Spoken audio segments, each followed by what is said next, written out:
Case both cognisable and non bailable ಇದೆ.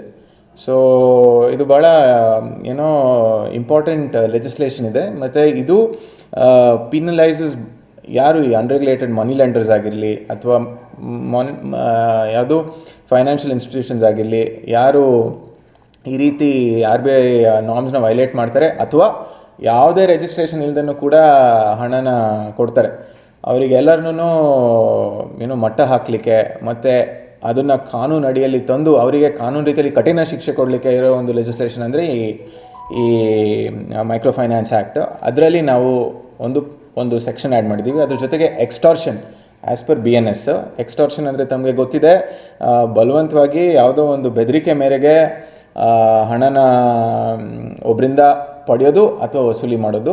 ಅದ್ರ ಜೊತೆಗೆ ಚೀಟಿಂಗ್, ಏನೋ ವಂಚನೆ, ಅದರದ್ದು ಒಂದಿದೆ. ಮತ್ತು ಕ್ರಿಮಿನಲ್ ಇಂಟಿಮಿಡೇಷನ್ ಅಂದರೆ ಯಾವುದೇ ರೀತಿ ಧಮಕಿ ಆಗಿರಲಿ ಅಥವಾ ಬೆದರಿಕೆ ಆಗಿರಲಿ, ಇದನ್ನು ಹಾಕಿ ಜನರಿಗೆ ಭಯಪಡಿಸೋವಂಥ ಒಂದು ಏನೋ ಕಾರ್ಯ ಮಾಡೋದು, ಅವೆಲ್ಲ ಸೆಕ್ಷನ್ಸ್ ಹಾಕಿದ್ದೀವಿ.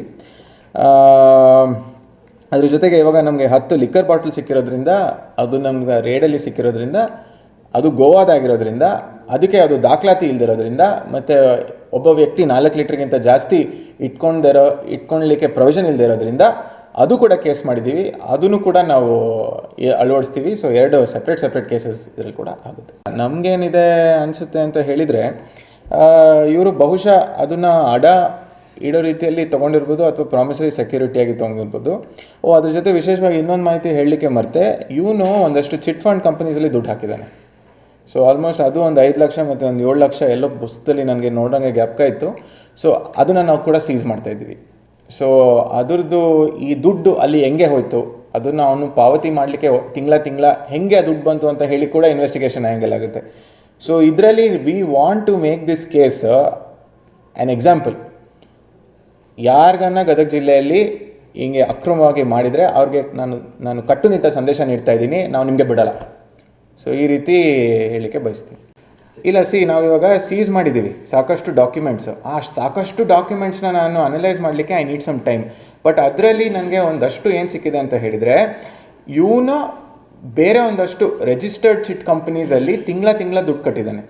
ಅದರಲ್ಲಿ ನಮಗೆ ಕಾಣಿಸಿರೋದೇನು ಅಂದರೆ, ಇವನು ಮನೋಹರ್ ಕಟ್ಟಿಮನಿ ಅನ್ನೋನು. ಓಕೆ, ಈಗ ಅವನು ದುಡ್ಡು ಕಟ್ಟಬೇಕು ಅಂದರೆ ಅವನಿಗೆ ದುಡ್ಡು ಎಲ್ಲಿಂದನೂ ಬರಬೇಕು. ಸೊ ಬಟ್ ನನಗೇನು ಅನಿಸ್ತಾ ಇದೆ ಅಂತ ಹೇಳಿದರೆ, ಪ್ರಾಥಮಿಕ ಇನ್ವೆಸ್ಟಿಗೇಷನಲ್ಲಿ ಇವನು ಈ ವ್ಯವಹಾರ ಮಾಡಿರೋದ್ರಲ್ಲಿ ಅಥವಾ ಏನು ಬಡ್ಡಿ ಅವನು ಕಲೆಕ್ಟ್ ಮಾಡಿದ್ದಾನೆ ಅನ್ರೆಗ್ಯುಲೇಟೆಡ್ ಮನಿ ಲೆಂಡಿಂಗಿಂದ, ಆ ದುಡ್ಡನ್ನ ಪಾವತಿ ಮಾಡಿದ್ದಾನೆ ಅಂತ ಹೇಳಿ ನನಗೆ ಮೇಲ್ನೋಟಕ್ಕೆ ಅನ್ನಿಸ್ತಾ ಇದೆ. Again it is too preliminary to tell me to ನಿಮಗೆ